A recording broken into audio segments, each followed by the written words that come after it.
الحمد لله نحمده ونستعينه ونستغفره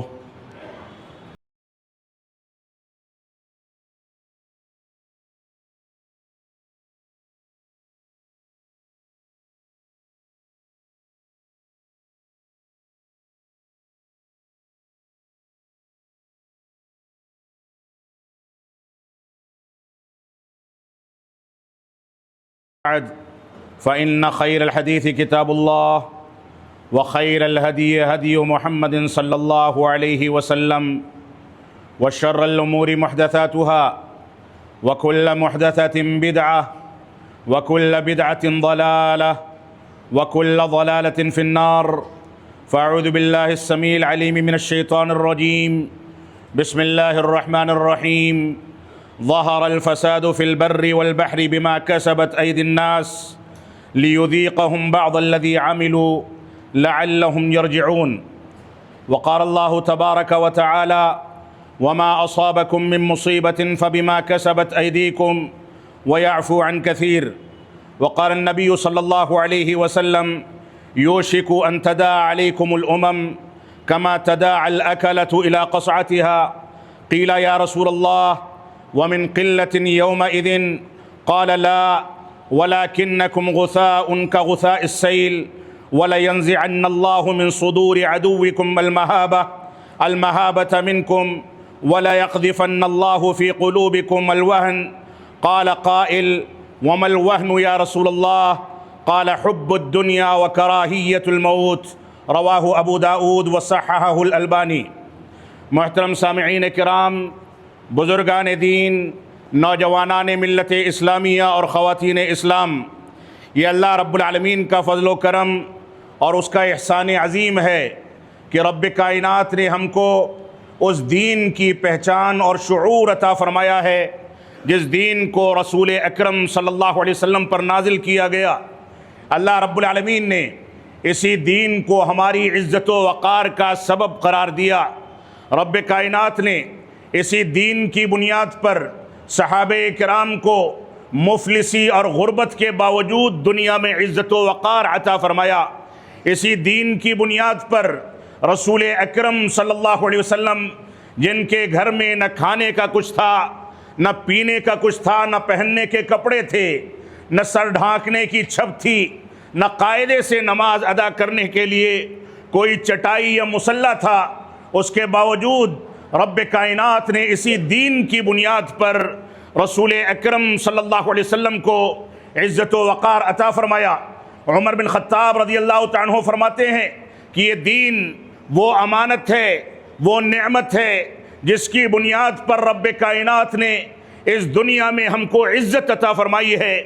اگر اس دین کو ہم چھوڑ دیں گے تو اذلنا اللہ، رب کائنات ہم کو ذلیل و خوار کر دے گا، تباہ و برباد کر دے گا۔ یہ دین مسلمانوں کی ترقی کا راز ہے۔ یہ دین سر اٹھا کر کے چلنے کا سلیقہ سکھانے والی وہ امانت ہے جس کو لے کر کے چلنے والے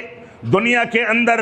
چاہے طاقت و سلطنت میں کمزور ہوں، لیکن رب کائنات کی نصرت اور اس کی مدد کے نتیجے میں کمزوری اور لاچاری، غربت اور مسکنت کے باوجود رب کائنات ان کو عزت و وقار اور حکومت عطا فرماتا ہے۔ رب کائنات نے یہ وعدہ قرآن مجید میں بار بار فرمایا کہ اگر تم دین پر جم کر کے چلو گے تو رب کائنات تم کو عزت و وقار عطا فرمائے گا۔ اگر تم رب کائنات کی مدد کرو گے، یعنی رب کائنات کے دین کے مطابق زندگی کو ڈھالو گے، تو اللہ رب العالمین تمہاری مدد فرمائے گا اور تمہارے قدموں کو جما دے گا۔ ان تنصر اللہ ینصرکم ویثبت اقدامکم، یہ رب کائنات نے حقیقت کو قرآن مجید کے اندر واضح کر دیا۔ ہماری ذمہ داری ہے کہ ہم کو عزت و وقار چاہیے، محبت چاہیے، دنیا کے اندر عزت چاہیے اور حکومت چاہیے۔ ہم چاہتے ہیں کہ دوسری قومیں مغلوب رہیں، ہم غلبے کے ساتھ زندگی گزاریں، تو ہم کو سب سے پہلے اپنے دین پر نظر ثانی کرنی چاہیے۔ میں نے جو آیت کریمہ آپ کے سامنے سورۃ الروم کی تلاوت کی، اس میں رب کائنات نے ارشاد فرمایا ظہر الفساد فی البر والبحر بما کسبت ایدی الناس، اس روئے زمین پر چاہے خشکی کے مقامات ہوں یا سمندر ہوں، مسلمانوں کی یا غیر مسلموں کی آبادیاں ہوں، جہاں لوگ بستے ہیں، پہاڑ ہوں، مسطح زمینیں ہوں، باغات ہوں، جہاں لوگوں نے اپنے لیے مکانات اور اپنے لیے رہائشیں بنا رکھی ہیں، لوگ بس گئے ہیں، آباد ہو گئے ہیں، وہ مقامات ہوں خشکی کے، چاہے سمندر کے اندر کے مقامات ہوں، سمندر میں پائی جانے والی نعمتیں ہوں، پائی جانے والی روزی روٹی ہو، سمندر کے اندر بڑے بڑے جانور جو رب کائنات نے پیدا کیے، جو ایک ساتھ کئی لوگوں کو نگل جائیں اور ان کے وجود کا پتہ نہ چلے، اس انداز کے جانور اور سمندر کا پرسکون ماحول ہو، یہ ساری کی ساری چیزیں رب کائنات نے فرمایا انسانوں کے کرتوتوں کے نتیجے میں ان جگہوں پر سکون و اطمینان کے بجائے فساد پھیل گیا ہے، بے چینی پھیل گئی ہے۔ آپ دیکھیں دنیا کا ماحول کس انداز سے ظالم دندناتا پھرتا ہے، دوسرے ظالم کی مدد کرتا ہے، اور جو لوگ خاموشی کے ساتھ کمزوری کے نتیجے میں امن کا ہاتھ بڑھا کر کے بھیک مانگتے ہیں، ان کی کوئی وقعت نہیں ہوتی اور فساد بڑھتا چلا جاتا ہے۔ سمندروں کے اندر بے زبان مخلوقات مر رہی ہیں، زمین پر معصوم لوگوں کا قتل ہو رہا ہے۔ اسی صورتحال پر لبنان میں، عراق میں، ایران میں، عرب ممالک میں، یمن میں سنیوں کے قتل عام کے نتیجے میں نہ جانے کتنے فسادات ہوئے، اور 1 کروڑ سے زیادہ مسلمان نام نہاد مسلمانوں کے ہاتھوں سے قتل کر دیے گئے۔ یہ فساد ہے، اور اس سے بڑا فساد یہ ہے کہ مسلمان یہ نہ سمجھ سکے کہ اس کے عقیدے کا تقاضا کیا ہے۔ اس سے بڑا فساد یہ ہے کہ مسلمان یہ نہ سمجھ سکے کہ دین کے نام پر کس چیز کو انجام دینا ہے، کن چیزوں سے بچنا ہے۔ یہ فساد ہے، یہ فساد عظیم ہے کہ انسان توحید کو شرک بنا کر کے پیش کرے،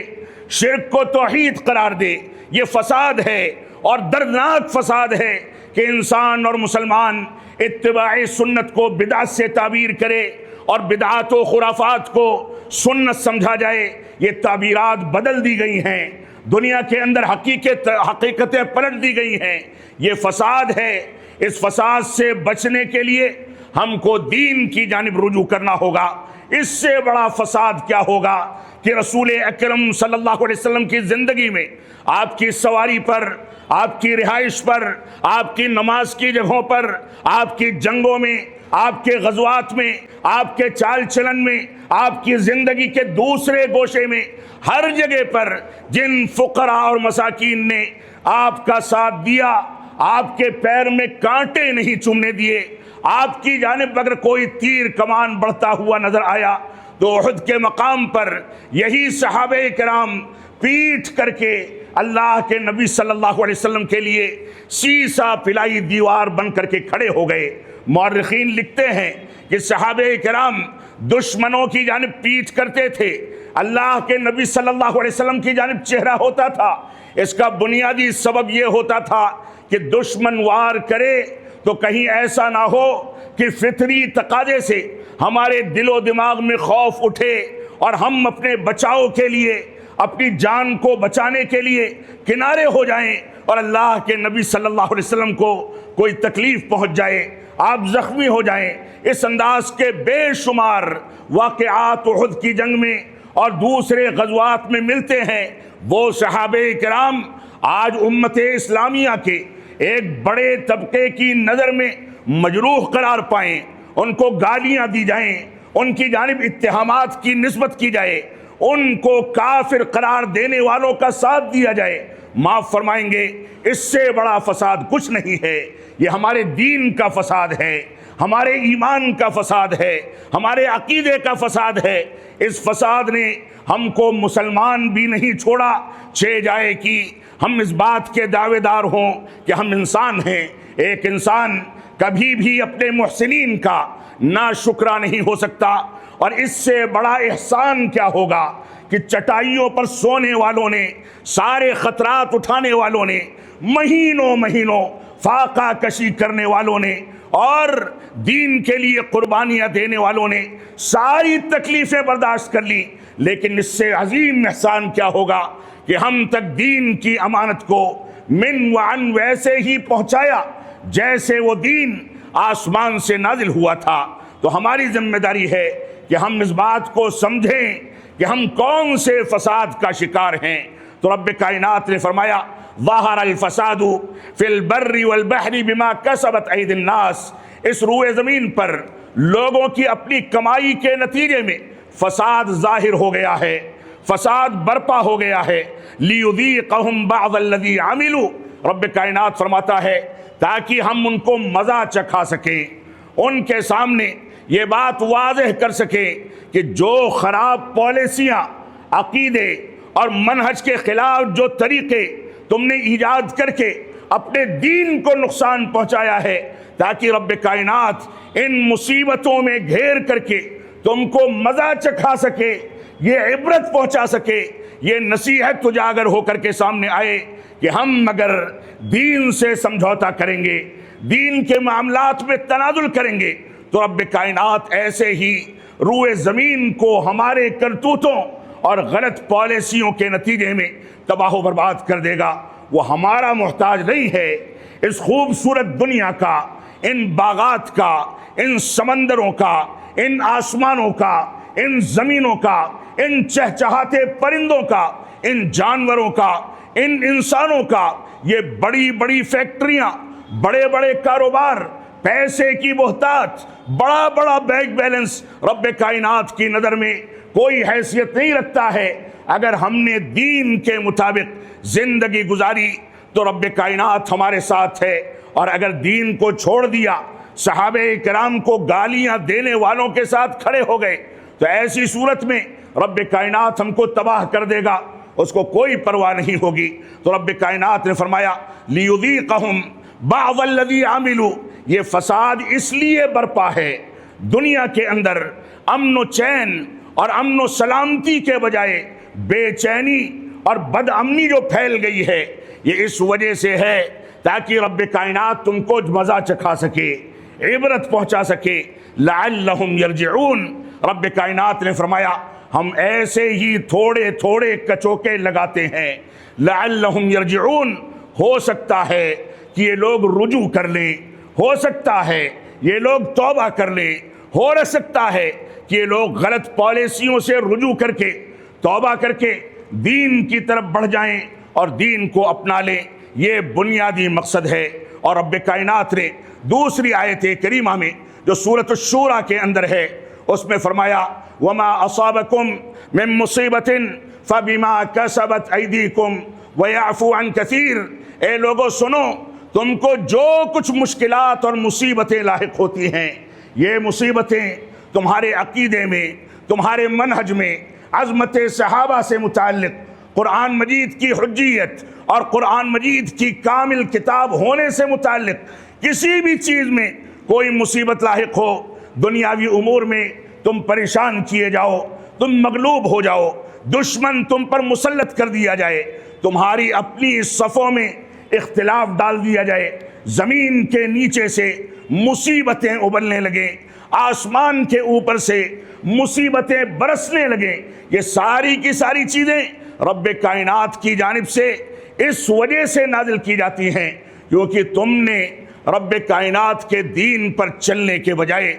غلط پالیسیاں اختیار کی ہیں، تم نے توحید کے بجائے شرک کو سینے سے لگایا ہے، تم نے اتباع رسول کے بجائے بدعات و خرافات کو دین کا حصہ قرار دیا ہے، تم نے صحابہ کرام سے محبت کے اعلان کے بجائے صحابہ کرام سے نفرتوں کا اعلان کیا ہے، لہذا رب کائنات نے تم کو دبوچ لیا، ان مصیبتوں میں گھیر لیا۔ وَيَعْفُو عَنْ كَثِيرٍ، اتنا رحیم و کریم ہے وہ رب کائنات جس نے ہم کو ایک حقیر پانی کے ذریعے پیدا کیا، وہ رب کائنات جو دن و رات ہم کو روزی روٹی عطا کرتا ہے، روزی روٹی دینے میں وہ یہ نہیں دیکھتا کہ میرے لیے نمازیں کون پڑھتا ہے، میرا اس بات کون کرتا ہے، میری تکفیر کون کرتا ہے، مجھ کو گالیاں کون دیتا ہے، وہ یہ نہیں دیکھتا کہ کون میرا ولی اور دوست ہے، کون میرا دشمن ہے، وہ رب کائنات سب کو روزی روٹی دیتا ہے، وہ رب کائنات اتنا رحیم و کریم ہے، فرماتا ہے وَيَعْفُو عَنْ كَثِيرٍ، ہم بہت ساری مشکلات اور بہت سارے فسادات اور بہت ساری غلط پالیسیوں کو معاف کر دیتے ہیں، نظر انداز کر دیتے ہیں۔ اگر ہر چیز پر پکڑتے چلیں تو تم کو ایک سانس لینے کا بھی حق حاصل نہیں ہو سکتا ہے۔ یہ رب کائنات کی مہربانی ہے۔ اور اس کے بعد ابو داؤد کی وہ روایت جو میں نے آپ کے سامنے پیش کی، رسول اکرم صلی اللہ علیہ وسلم نے ارشاد فرمایا یوشکو ان تداعی علیکم الامم، ان قریب تمہارے اوپر ساری کی ساری امتیں،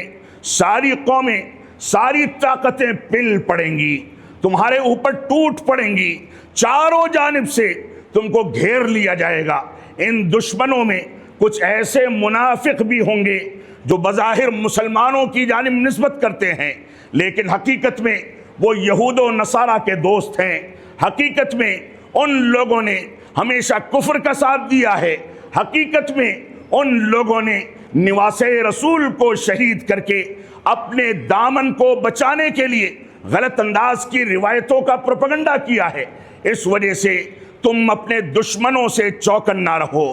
دشمنوں سے بچنا چاہتے ہو تو دین کی جانب رجوع کرو، دین کے حقائق کو سمجھو۔ تو اللہ کے نبی صلی اللہ علیہ وسلم فرماتے ہیں کہ ان قریب تمہارے اوپر ساری قومیں پل پڑیں گی، ٹوٹ پڑیں گی، اور ویسے ہی ٹوٹ پڑیں گی جیسے بالکل بھوکے اور پیاسے، شدید بھوک اور پیاس کے شکار لوگ ایک کھانے کے برتن پر ٹوٹ پڑتے ہیں۔ اور مجھ کو یاد آتا ہے ملک فیصل رحمۃ اللہ علیہ کا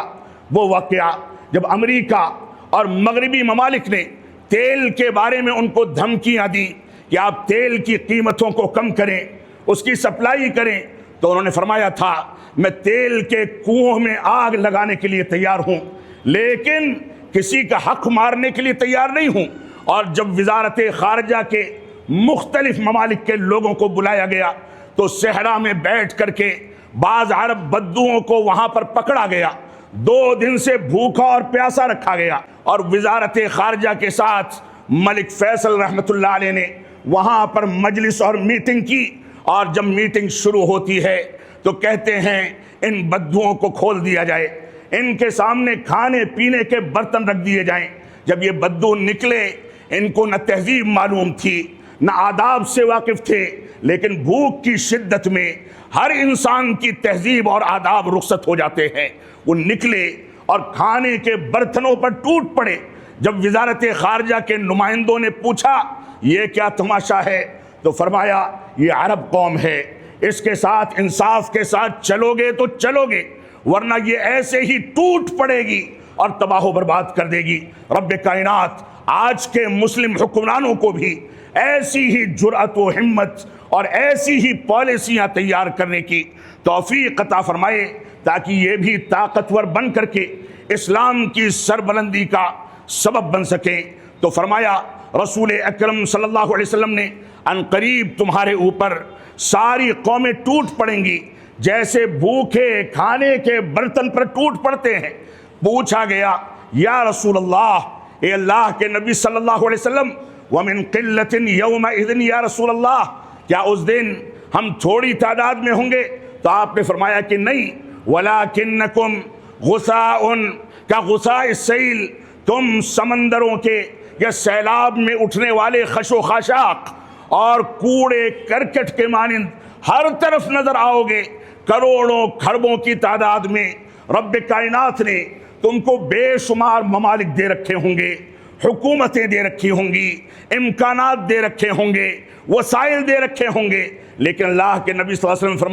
وسلم فرمایا کہ اللہ رب العالمین تمہارے دشمنوں کے دلوں سے تمہارا رعب نکال دے گا اور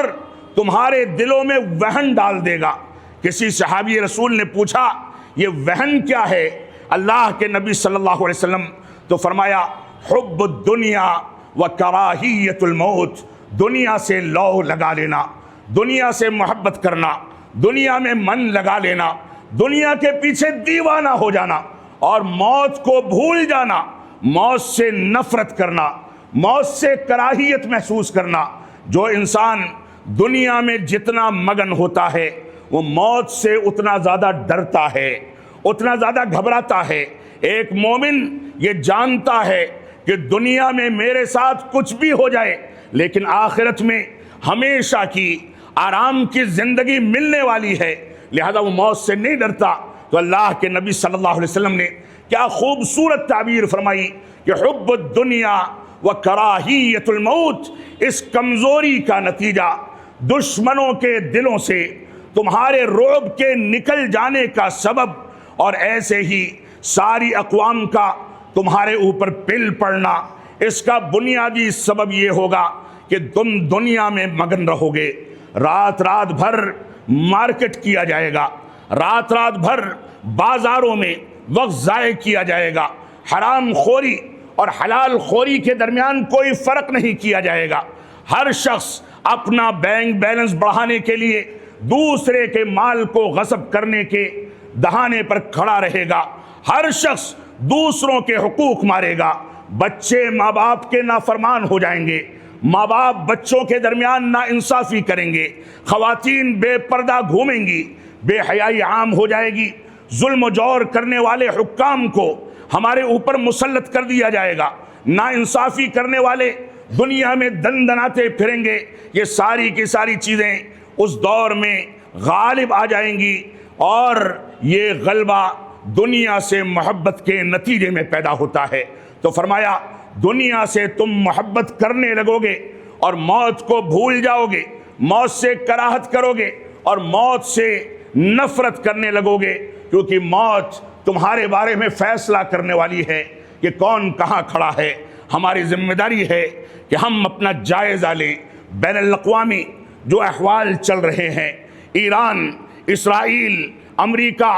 یہ تینوں، اور دوسری جانب عرب ممالک کی جو پالیسی ہے، وہ ایک جانب یہ ساری کی ساری سیاست، ساری کی ساری حکمت عملی، اس کے پیچھے بہت سارے راز ہیں، بہت ساری گہرائیاں ہیں، میں اس کے پیچھے یا اس کی تفصیل میں نہیں جانا چاہوں گا، لیکن اتنا سوال کرنا چاہوں گا کہ آج مسلمان کیا ارکان ایمان اور ارکان اسلام کو ماننے والوں کے ساتھ کھڑا ہے یا ارکان اسلام و ایمان کا انکار کرنے والوں کے ساتھ کھڑا ہے؟ آپ دیکھیں ارکان اسلام میں شہادتین کی گواہی، رافضہ اس میں کہاں کھڑے ہیں؟ اپنے علماء سے معلوم کیجئے۔ نماز کا طریقہ اہل سنت والجماعت کا، رسول اکرم صلی اللہ علیہ وسلم کا، صحابہ کرام کا کیا تھا، اور ان شیعوں کے نماز کا طریقہ کیا ہے؟ آپ جائزہ لے لیں، آپ دوسرے رکن میں کس کے ساتھ کھڑے ہیں؟ آپ زکوٰۃ کے مسائل کو دیکھ لیں، حج بیت اللہ کے مسائل کو دیکھ لیں،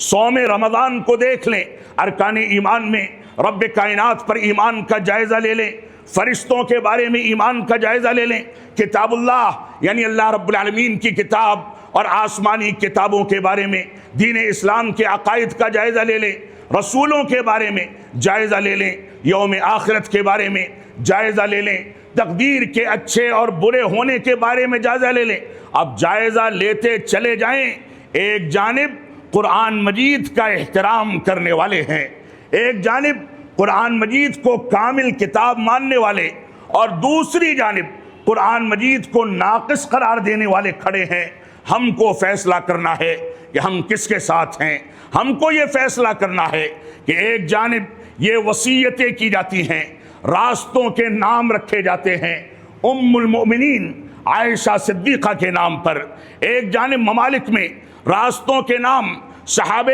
کرام کے نام سے موسوم کیے جاتے ہیں، اور دوسری جانب وہ لوگ کھڑے ہیں جو ام المؤمنین کو زانیہ قرار دیتے ہیں۔ علامہ ابن القیم رحمۃ اللہ علیہ فرماتے ہیں کہ امت اسلامیہ کا اس بات پر اتفاق اور اجماع ہے کہ جو بھی اللہ کے نبی صلی اللہ علیہ وسلم کی بیوی یعنی عائشہ صدیقہ رضی اللہ تعالیٰ کے اوپر لگائے گئے اتہامات کو اور ان کے بارے میں نازل کی گئی آیات کو غلط مانتا ہے، اتہام کو صحیح مانتا ہے، وہ کافر ہے، مسلمانوں کا اجماع ہے۔ اور ایسے ہی امام نووی رحمۃ اللہ علیہ فرماتے ہیں کہ رب کائنات نے عائشہ صدیقہ رضی اللہ تعالیٰ کی برات کا اعلان نص صریح کی بنیاد پر قرآن مجید میں پے در پے 10 آیتوں کے نزول کے بعد فرمایا، جو شخص ان کے بارے میں اتہام کا اعتقاد رکھتا ہے گویا وہ قرآن مجید کا منکر ہے اور کافر ہے، اس لیے ان کے ساتھ کھڑے ہونے کا کوئی تصور بھی نہیں کیا جا سکتا۔ یہ اجماع امت کے خلاف ہے۔ آپ دیکھیں کون کس جانب کھڑا ہے۔ 1948 میں جب اسرائیل کا سارے مظالم ڈھا کر کے قیام ہوتا ہے تو 1948 میں جب عربوں نے اسرائیل کے خلاف جنگ کی تو ایران کس کے ساتھ کھڑا تھا؟ ایران اسرائیل کے ساتھ کھڑا تھا۔ 1956 میں، 1967 میں، 1973 میں ایران عربوں کے خلاف اسرائیل کے ساتھ کھڑا رہا۔ 1980 میں اور 1988 کی جنگوں میں ایران اسرائیل کے ساتھ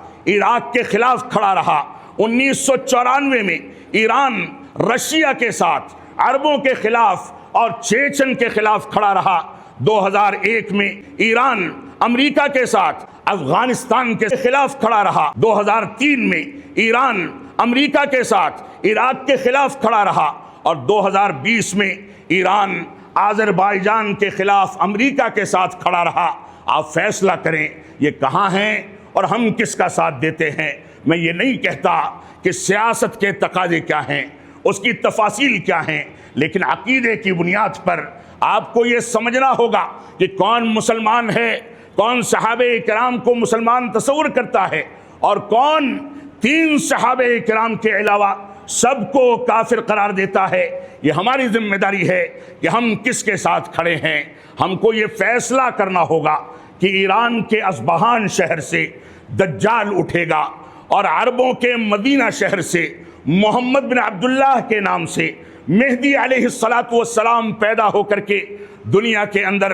ظلم و جور کو ختم کرنے اور انصاف کو عام کرنے کا اعلان کریں گے۔ ہم کس کے ساتھ کھڑے ہیں؟ دجالیوں کے ساتھ کھڑے ہیں یا امام مہدی کے متبعین کے ساتھ کھڑے ہیں؟ اور یہ بھی سمجھ لیں امام مہدی علیہ السلام کے بارے میں مسلمانوں میں جو نظریات پائے جاتے ہیں وہ نظریات 3 انداز کے ہیں۔ ایک اہل سنت والجماعت کا موقف ہے کہ یہ مدینہ منورہ میں پیدا ہوں گے، ان کا نام محمد ہوگا، ان کے والد کا نام عبداللہ ہوگا، اور یہ وہاں سے پیدا ہو کر کے جب جوان ہوں گے اس کے بعد نکلیں گے، انصاف قائم کریں گے، اور اصبہان سے اسی دور میں ایران سے دجال اٹھے گا جو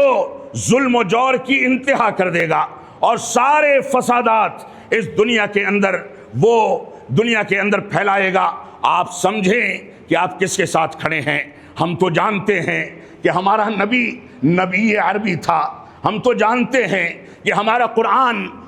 عربی ہے، ہم تو جانتے ہیں کہ یہ اسلام مکہ اور مدینہ میں نازل ہوا، ہم تو یہی جانتے ہیں کہ اسلام کے مقدس مقامات حرمین یہ عربوں کے پاس ہیں، اور اس کی کفالت میں، اس کی تولیت میں وہ کوئی کسر نہیں چھوڑتے۔ ہم تو یہ جانتے ہیں کہ ہمارا اسلام عربی ہے، کوئی پارسی اسلام کو لے کر کے اسلام کی تعبیرات کو تبدیل کرتا ہے تو اس کی ذمہ داری ہے وہ سمجھے۔ اور یہ جو جنگ بندی کا دکھاوا کیا گیا ہے اس میں شرائط رکھے گئے ہیں، آپ بتائیں، تلاش کر کے بتائیں، ریسرچ کر کے بتائیں، وہاں کی وزارت سے پوچھ کر کے بتائیں کہ اس میں غزہ کے بارے میں کوئی معاہدہ کیوں نہیں کیا گیا، جہاں 75 سال کے قریب کا عرصہ گزر گیا، معصوم بچے ذبح کیے جاتے ہیں، خواتین کی آبروریزی کی جاتی ہے۔ اس معاہدے میں غزہ کو جگہ کیوں نہیں مل سکی؟ یہ ایک بہت بڑا سوال ہے۔ آپ کس کے ساتھ کھڑے ہیں؟ آپ کو یہ فیصلہ کرنا ہوگا۔ آپ کیا ان کے ساتھ کھڑے ہیں جو اپنی نمازوں میں اور اپنی دعاؤں میں صحابہ کرام پر لعنت بھیجتے ہیں، بیت الخلاء میں صحابہ کرام پر لعنت کے کلمے پڑھتے ہیں؟ کیا آپ ان کے ساتھ کھڑے ہیں جو ہر نماز کے بعد کہتے ہیں خان الامین، خان الامین، یعنی جبریل امین نے خیانت کی، نبوت کا پیغام علی کے پاس آنا تھا لیکن محمد کے پاس چلا گیا، نعوذ باللہ من ذالک۔ یہ خیانت کا اتہام صرف جبریل امین پر نہیں بلکہ رب کائنات پر ہے، پورے اسلام پر ہے، رسول اکرم پر ہے۔ ہماری ذمہ داری ہے کہ ہم ان چیزوں کو سمجھ کر کے اپنے بارے میں فیصلہ کریں۔ آپ دیکھیں یہ جو کہتے ہیں کہ ہمارا حرمین پر اگر غلبہ ہو گیا تو ہم سب سے پہلے اذان کے کلمات کو تبدیل کریں گے۔ اذان جو مسلمانوں کا شعار ہے، یہ کہتے ہیں کہ ہم حرمین پر قبضہ کرنے کے بعد شیخین یعنی ابو بکر و عمر کو قبروں سے نکال کر کے سولی پر چڑھائیں گے، عائشہ صدیقہ کو رضی اللہ تعالیٰ عنہا پر ہمارے سارے بزرگ فدا جائیں، ہماری سارا سرمایہ ان کے اوپر قربان جائے۔ ان کے بارے میں کہتے ہیں کہ ان کو قبر سے نکال کر کے زنا کی سزا دی جائے گی، نعوذ باللہ من ذالک۔ اس انداز کی چیزیں، اس انداز کا فساد اگر کہیں ہے اور اس کے باوجود مسلمانوں کا ایک بڑا طبقہ ان کے ساتھ کھڑا ہے، سوشل میڈیا پر کوئی حقائق بیان کر دے تو گندی گندی رذیل رذیل گالیاں دی جائیں، اپنی حیثیت اور اپنے ظرف کو واضح کیا جائے، معاف فرمائیں گے یہ آخرت کی کامیابی نہیں بلکہ دنیا کی رذالت اور آخرت کی ناکامی کا پیش خیمہ ہے۔ رب کائنات ہم کو قرآن و سنت کی پیروی کرنے کی توفیق عطا فرمائے۔ اللہ رب العالمین ہم کو توفیق عطا فرمائے کہ ہم قرآن مجید کے تمام احکامات کو لے کر کے چلیں۔ رب کائنات ہمارے تمام مسالک کے ذمہ داران کو، ان کے قائدین کو اس بات کی توفیق عطا فرمائے کہ وہ سب کے سب لوگ قرآن و سنت کی جانب رجوع کریں۔ یہ ساری کی ساری مصیبتیں قرآن و سنت کو کنارے رکھنے، قرآن و سنت کو نظر انداز کرنے، بدعات و خرافات کو اپنانے کا نتیجہ ہیں۔ رب کائنات ہم کو ان چیزوں سے توبہ کرنے، رجوع کرنے اور صحیح مسلمان اور سچا مسلمان بننے اور سچائی کا ساتھ دینے کی توفیق عطا فرمائے۔ ہم جب تک جئیں تب تک اسلام پر جئیں، جب ہمارا خاتمہ ہو تو ایمان پر ہو۔ بارک اللہ لنا ولکم فی القرآن المجید ونفعنی وإیاکم بالآیات والذکر الحمید انہ تعالی جواد کریم ملک بر الرؤوف الرحیم۔